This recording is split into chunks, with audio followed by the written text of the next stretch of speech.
All right, so the big State of the Nation address yesterday. Were there any notable pronouncements on the economy? The initial reaction from business has been promising.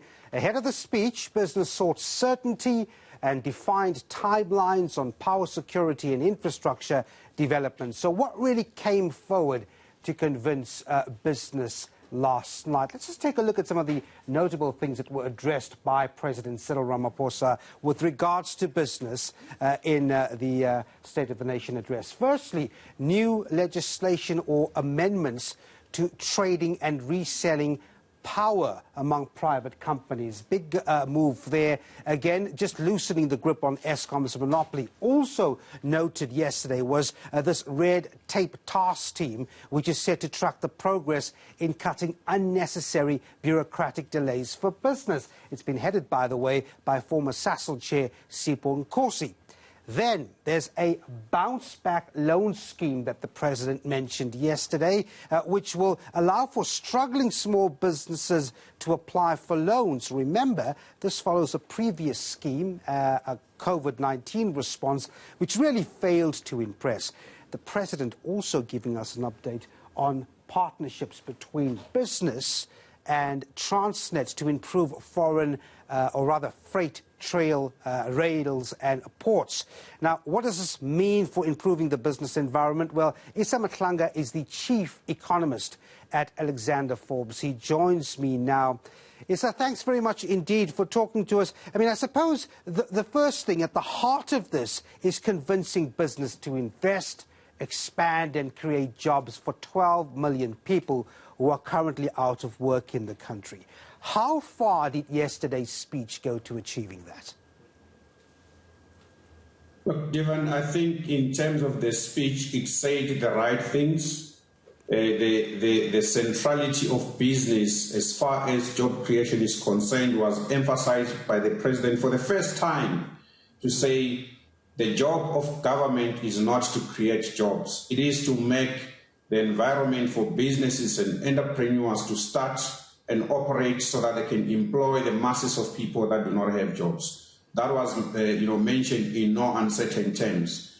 That is very welcome to say there is a recognition that government should not be at the center of reviving the economy. It should just make the environment more conducive, reduce the uncooperative behavior in the economy, but outside of that, get out of the space so business can operate.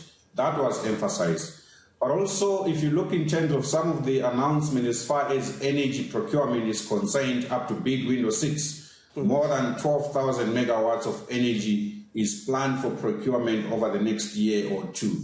That's very good. But if you look at the track record, last year we were promised that we will see, by the end of January this year, bid window 6 being announced. It has not yet been announced, which means it's late. Government has missed its own target.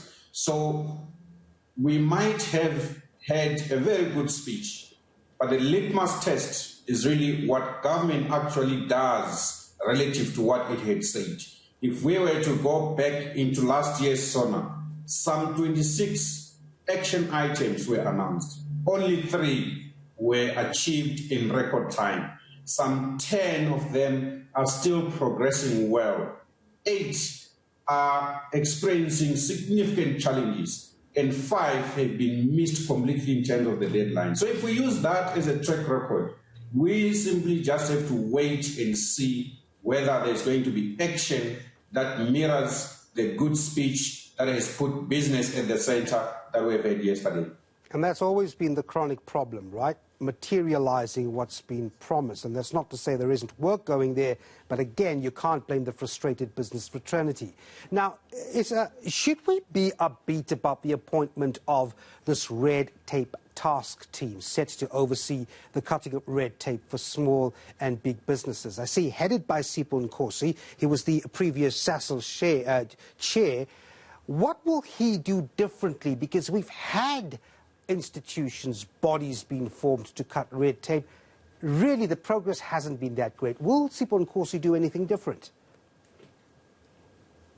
I think the probability of that happening is quite high, given that this is a business person that understands the impact of bureaucracy on businesses. And indeed, we have been saying, and the evidence globally and even in our country does show that small businesses, they employ more than 60% of the workforce in our country. Globally, 70%.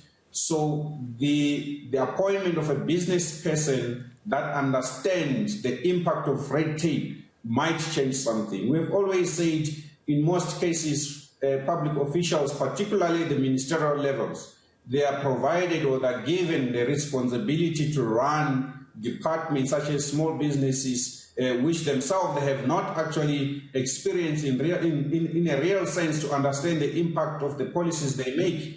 This time around, we see someone of that has been in business being appointed.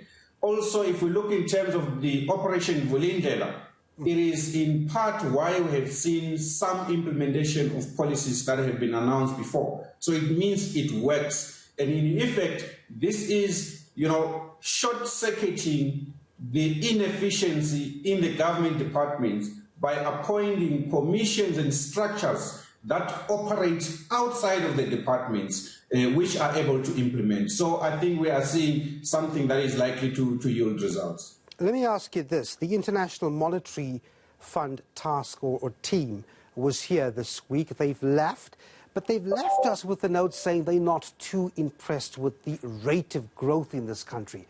And as we all know, no growth means no economic activity, means no jobs. What did you make of the IMF statement? Look, it didn't tell us anything new that we did not know. We have always known energy is a binding constraint. The ease of doing business has not been reduced, which means it continues to be a binding constraint on the ability of entrepreneurs and business people to start businesses and operate them efficiently and successfully in a way that reduces the unemployment rate. We have known that. Some of the issues that they have pointed out, government itself has conceded to say they have been too slow to implement.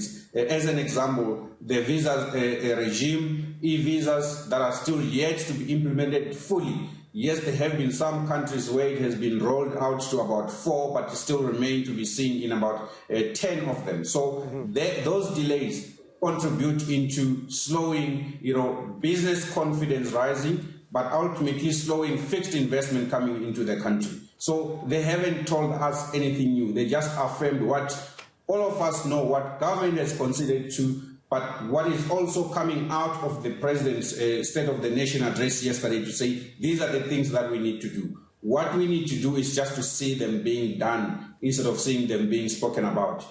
All right, fair enough. Isaah Mhlanga is the chief economist at Alexander Forbes. Thanks very much indeed for talking to us.